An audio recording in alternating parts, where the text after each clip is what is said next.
O dia do Senhor é amargo, é dia de indignação, é dia de angústia, desolação, é dia de escuridade e negrume, e dia de nuvens e dia de densas trevas. Então, esse é o dia do Senhor. Então, a gente tem que ter isso em mente. O dia do Senhor é amargo, é um dia terrível. Enquanto para o povo de Deus é um dia de salvação, para os ímpios será um dia de destruição. Mas até mesmo o povo de Deus passará por talvez segundos, minutos, não sei, de medo, de desespero, porque não é fácil você ver o céu chegando próximo da terra, se enrolando como um pergaminho, esse azul que nos impede de ver as constelações, nós vamos ver. A terra vai tremer, a rotação da terra vai ser tão rápida que nós vamos ver dia e noite ao mesmo tempo. Dia e noite ao mesmo tempo. As águas dos rios vão parar de correr, os montes vão tremer como gelatina. Você já viu uma cena dessa? Não. Então, por isso que não é um dia qualquer. Será o último dia da história da humanidade. Esse é o clímax da nossa pregação. Esse é o clímax da nossa adoração. Mas o povo de Deus será salvo. Nós seremos salvos por Ele. A Bíblia, ela se resume em dois grandes grupos. Os inimigos, no dia de Deus, têm uma conta a prestar. Eles têm dívida para com Deus, vão prestar essa conta. Não tem ninguém no Supremo Tribunal aqui, Estados Unidos, em qualquer lugar do mundo, que possa livrar aqueles que foram injustos. A justiça vai ser feita. Mas no dia do Senhor, o remanescente fiel vai desfrutar da presença pessoal do seu Salvador. Essa é a essência de toda a Bíblia. Um monte de páginas que você tem aí se resume nesses dois grupos. Não três, dois grupos, os salvos e os perdidos. É bom que a igreja saiba disso. E nós estamos nos aproximando para esse dia. Estamos chegando. Para o escritor hebreu, o fim ele se divide em três partes. E isso também é bom a gente entender. E essas três partes não são em sequência, de frente para trás, é de trás para frente. O escritor hebreu, ele tem esse costume, não é, de contar as coisas de trás para frente. Para o escritor hebreu, o fim já chegou. Como assim que o fim já chegou?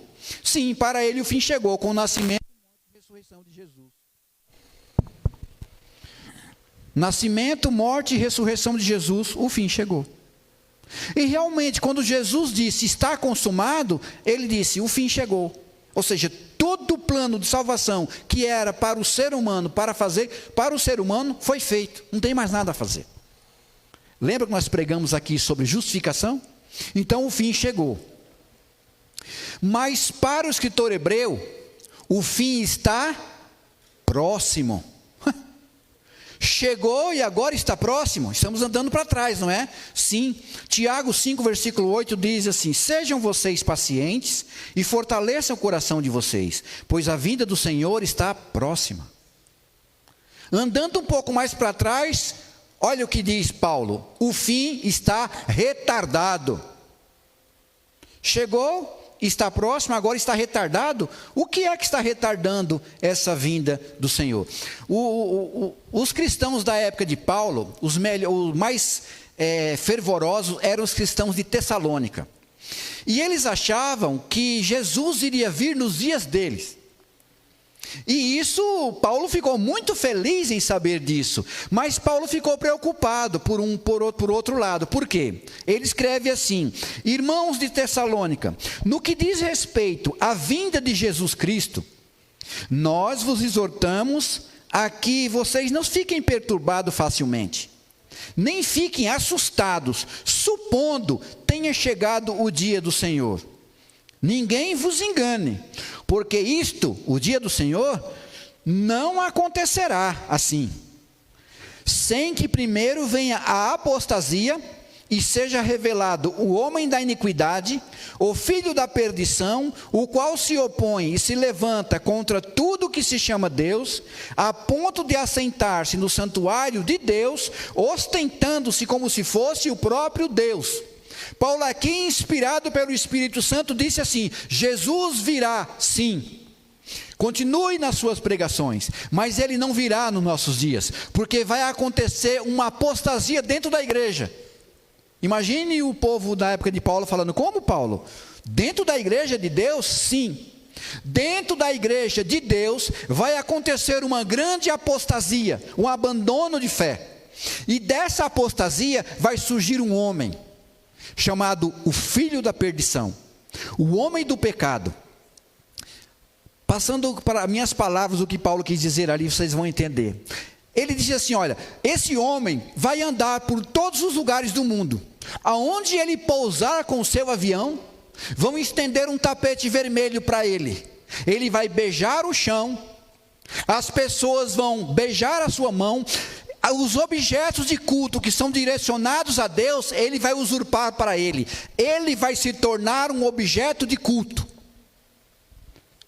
Paulo está falando, vai surgir o anticristo. E ele vai se assentar num santuário, num trono, como se fosse o próprio Deus. Preciso falar de quem estamos aqui falando? Vocês sabem, não é? Todos nós adventistas sabemos de quem estamos falando. A Bíblia diz que existem muitos anticristos, mas o anticristo escatológico da profecia é só um: o poder papal. Você que está em casa, que talvez nunca teve contato com um estudo desse, não estamos falando aqui do Papa.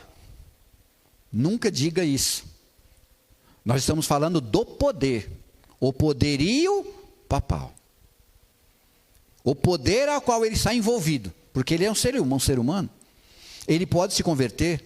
Aliás, Ellen White diz que nós vamos ver alguns papas do céu, do passado.